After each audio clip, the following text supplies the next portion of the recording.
It looks like there's growing bipartisan support for the US to sanction Alibaba Cloud and other Chinese cloud providers. And that's what I'm going to talk about in this video. So, guys, as you guys smash that like button, let me run that intro.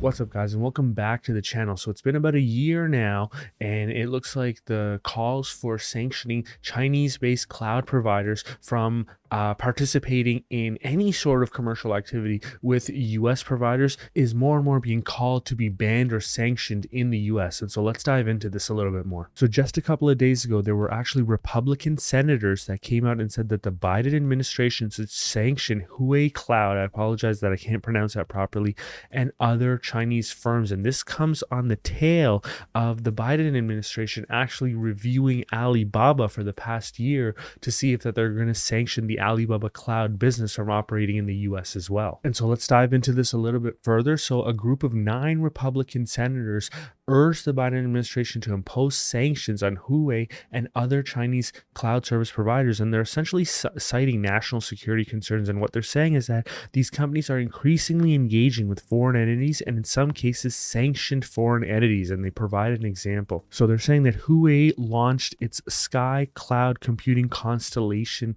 company that was sponsored in part by the Chengda Tianyi Space Science and Technology Research Institute, also known as Space Tea China.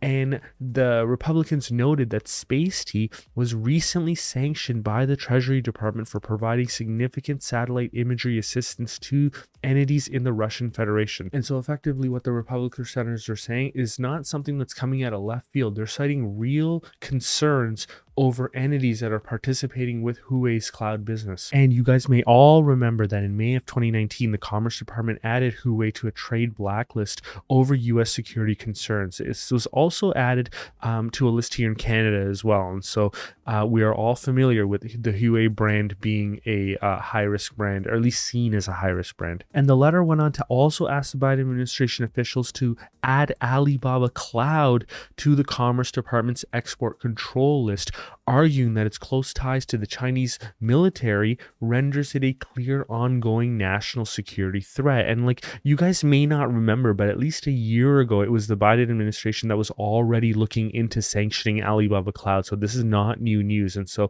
the letter said that Alibaba opened 2 cloud data centers in Santa Clara, California in 2015. And this is what I mean. This isn't new news. This came out in January 18th of 2022. The Biden administration has been reviewing the e-commerce giant Alibaba's cloud business to determine whether it poses a risk to US national security. And so far, nothing has come from this. However, that doesn't necessarily mean that something can't come out of it. Now, what are my thoughts? I think Alibaba is globally diversified, and at least from the way that I'm modeling Alibaba, I'm not really looking for a material amount of growth in the US market. You already have 3 major players in the US market with Microsoft's cloud service, Amazon's cloud service, and Alphabet's cloud service. And so I just don't think Alibaba is going to make significant headwind in the US market anyways.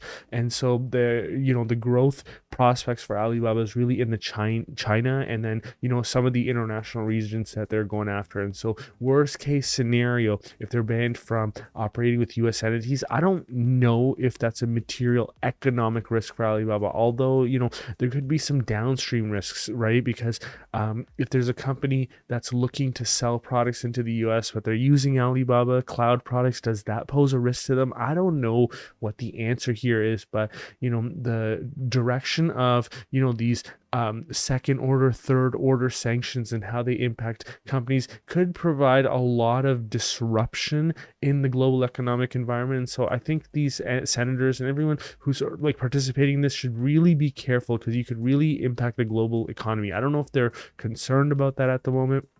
I'll provide another video where I talk about how Ray Dalio is actually saying that this is the type of war that we're going to be seeing.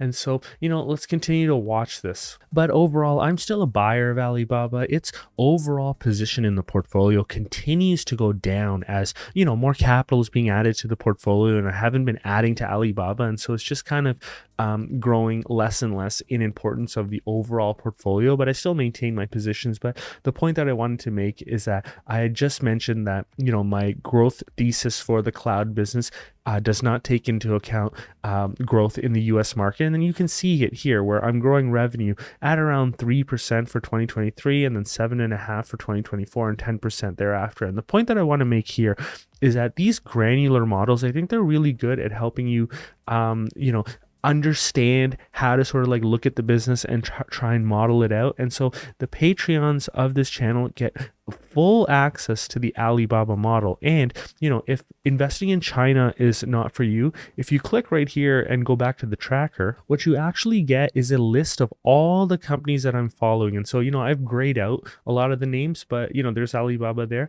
but there's a whole bunch of other companies, and many of them are not listed in China or Chinese entities. And so you can get access to sort of like how I'm modeling out many companies. And so for example, like Microsoft is in here, Alphabet's in here, Tesla's in here, etc., etc. And you can get access to all of that at the lower tier of the Patreon. And if you really wanted to, you can join us on the higher tier, where you get access to live monthly calls, special live courses, and a comp schedule where I've built out an analysis of 63 of the most important regional banks in my opinion, and I'm going to be adding 20 more major banks in this as well. And there's over 200 Patreons that have already joined, and so join the team. The other thing that I would want to point out is that on this channel, the most value that you can get is from the Q&A series. And if you've missed out on any of the Q&A series videos, no problem. You can get access to all of them right here.